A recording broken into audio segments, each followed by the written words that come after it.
Well, welcome back to the Timeline Ranch. I figured I'd show y'all what grew out of all those seeds that I planted. Let's take a look. So we had a very good monsoon season this year. Like I talked about quite a while back, that little leaky weir that I put over there on the outflow of the creek that feeds the pond. You know, the pond gets its main source of water from this creek here. It gets additional water from a creek that comes in from that side over there. But you can see that the water level came up about 10 inches above this level plain that I built along here that all the trees would be planted on. This deposit is full of wildflower seeds, grass seeds, and a bunch of organic material that's buoyant. So let's take a walk down here.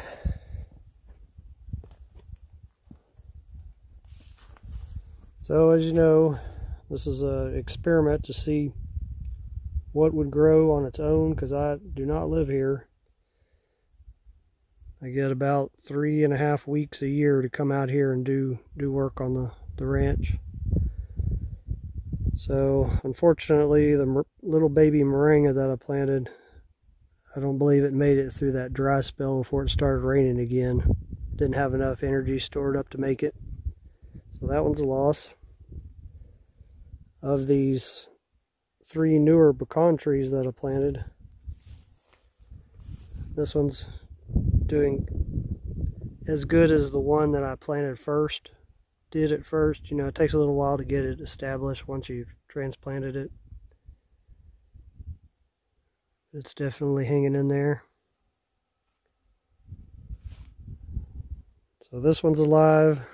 The next one down did not make it. It had too large of roots coming out of the pot, and when I cut the roots to transplant it over here, it didn't take that shock. It died. And then the next one did live. So 2 out of 3. So as far as all those seeds I planted, this is okra, and you can see it's going to finish its life cycle. These will seed. You'll have about 25 to 30 seeds in each pod. Looks like it's doing all right. It's definitely, the growth is stunted from what it would be normally. Not all of them look that way though. And then I believe when I transplanted these pecan trees out here, I also brought purslane seeds with the soil that was in the pot, which I'm not going to complain about that. I was actually thinking about bringing some out and starting it, because this is edible. It's an edible wild. Real high in vitamins. And you see it's doing pretty good out here. Got some there, some more coming in right here. But it was not here before. So that's that was imported and grew on its own, and it's seeded already, so there'll be purslane all down this edge here. So this little vine you see right here is loofah. It's stunted, but it is loofah. And then we've got some more okra, because I threw all those okra seeds in the rock bank here. Okra growing there. We've got some dill that's completed its life cycle. It's gone to seed. This one's flowering over here still. This is Russian dill. And you can see here, okra again.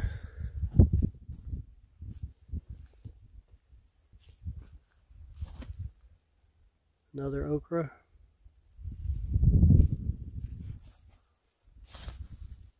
Got some more that grew there. Another one there.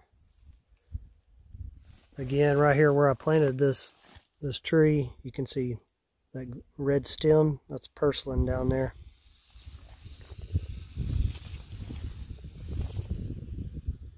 quite a bit of it. More okra. The okra did really well. So this is loofah, and you can see here we've got one that actually is fruited. It's little, I don't know if it'll mature all the way to seed, but it's definitely trying. This is loofah as well, same plant. You can see this one right here, fruited. I don't know if it'll mature before it gets a cold snap. You know, loofah does not take cold well. So here's our little leaky weir that makes that water level rise up and flood this shelf to deposit all those grass seeds and wildflower seeds down the side here and nutrients. You know, this pond is an end of property catchment for all the material that breaks down and gets washed down from this upper section. That starts way up there on that mountain ridge. It's a sediment trap.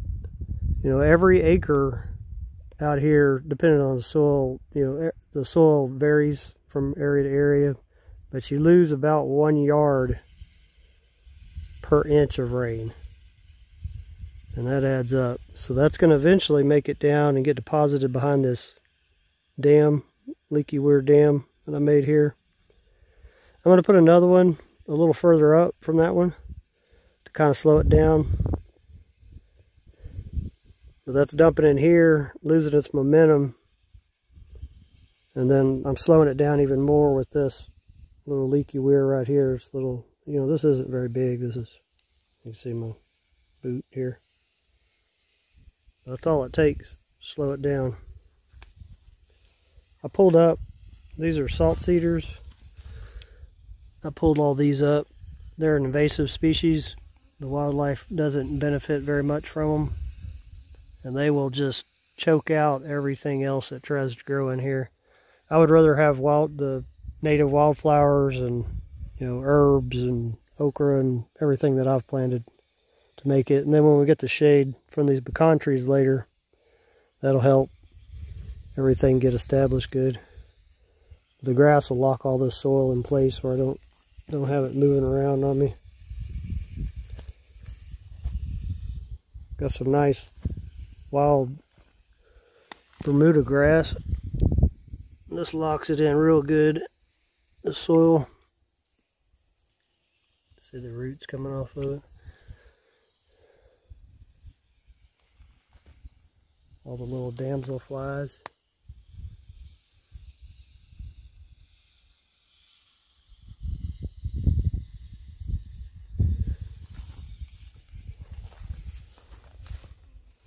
So again, we've got a bunch of okra came in right here. I don't know if I got a little heavier when I was throwing my seed hand out.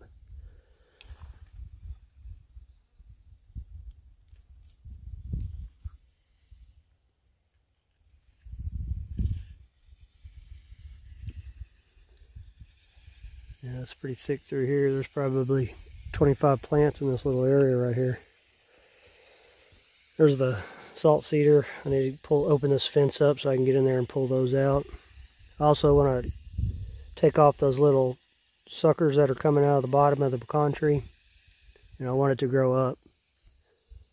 I really don't want it to branch until it gets about 7 feet up.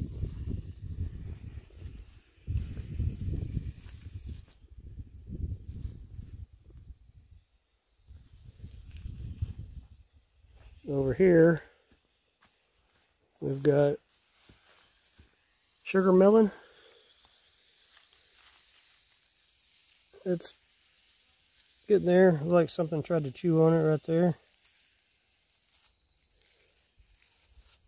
Got one there. There was another little one I saw. Well, it's in there somewhere. It hides in this grass quite well. This again is loofah in here. It hasn't produced anything yet. And then right here, oh, there's that other little melon right there.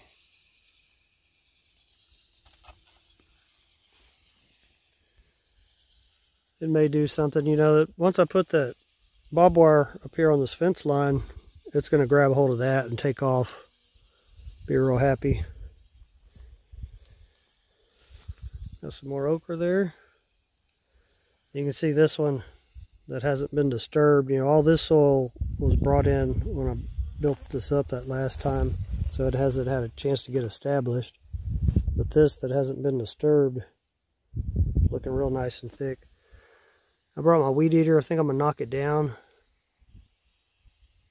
It'll make it thicken up faster. And this is the pecan tree that's been out here 7 more months. It'll be here for 3 years. So I need to get in there and knock those little suckers off the bottom. And you can see it's pretty happy. I'd say it's grown about 18 inches this year. Once it gets its roots really established, it's going to take off.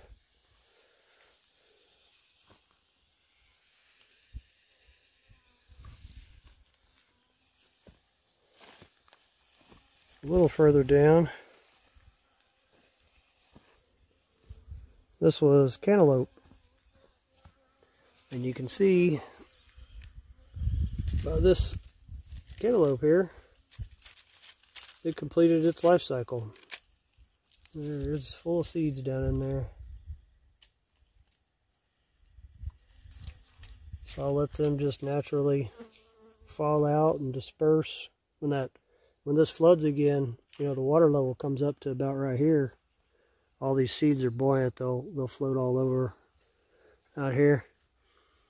And we've got a new one coming in right there. It's not very big. It's getting there though. I would say that this one matured, and then it got that sweet smell that cantaloupe gets, and probably a ringtail found it, or you know, something else that's out here that would go after it. Here we have okra again. You can see it's producing.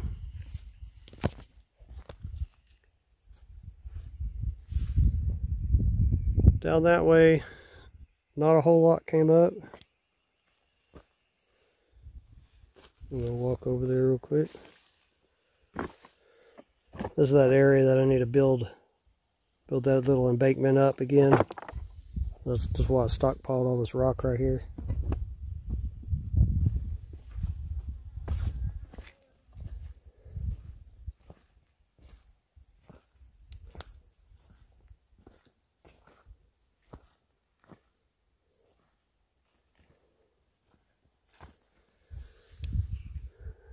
So we've got, I believe that's cantaloupe.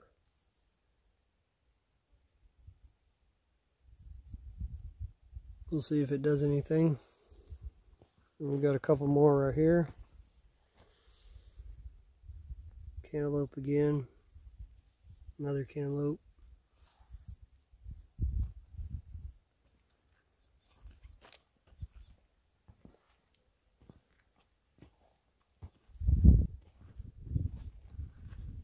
Yeah, I didn't get a whole lot of growth out this way.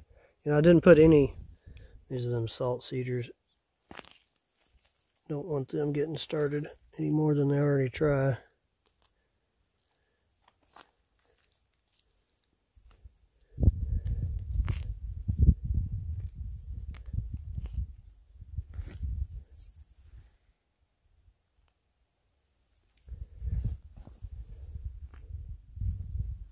You let one get big enough to seed, it'll dump hundreds of seeds. Water's a little murky because it just rained not too long ago. So right here, This section right here is about 11 feet deep. Looks like I did get the soil out far enough over there where it's not in the water line as well. Yeah, it's starting to take shape. Magic's starting to happen. It's got to be patient. Of course, anyone that does permaculture or anything like this understands. That's going to look nice. You know, that's going to go another 200 feet out that direction. The pond, phase 2 of the pond. Phase 1 is what I'm working on now. This is going to have that radius. It'll go back around and tie in to the side of the roundabout, about where the dump trailer is at, center of the roundabout. That'll drop down steep. I'm going to put rock along that side. There'll be a fountain there in the middle of that roundabout. And then I'm going to have the water, after it overflows the fountain, run out of there, run down a little waterfall down that edge, and then split and come through this area. This area will never go underwater. It's about a foot higher than what I'm standing on right here. And then I'll have fruit trees out there, a little picnic area. I think it'll be real nice. This portion of the pond will be deep. It'll go around that radius, and then I'm going to stop it probably 60 feet or so that direction on the other side of that radius. That'll be it for phase 1. Phase 3 will go, that's another 300 feet out that direction, and I'd like it to be about 120 feet wide, 25 feet deep. I'm hoping this next trip I come out, I'm going to have enough time to get all the overburden off of this, and then the trip after that I should be able to dig all the bottom out. And if I don't have time to haul it, I'm just going to get it out of the bottom, you know, because I'm about to drain the pond completely to do that. And then it should never be dry again. It'll be 25 feet deep. If you do the math, it's a 1/4 inch a day evaporation rate out here. So that's 7'6" per year. So just on evaporation, you're losing that. And then you've got absorption into the surrounding soil and the plants that are doing the uptake there, which I don't have any problems with that. That's, you know, that's what this is all about. And then water for the birds and the mule deer and everything else that comes to it. So I'd say, to be safe, probably around 14 feet a year would be a safe bet of actual use. So if it's 25 feet deep, you can do the math. It's going to last through a pretty good dry spell.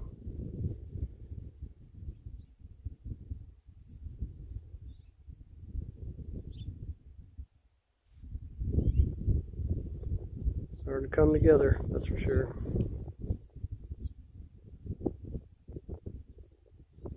So, summary, we have some wins and some losses, but I'd say a lot more wins than losses. And then when the temperature cools down, all those herbs that I threw in here should come popping up. So we'll see what makes it out of that batch. I'll see you on the next one.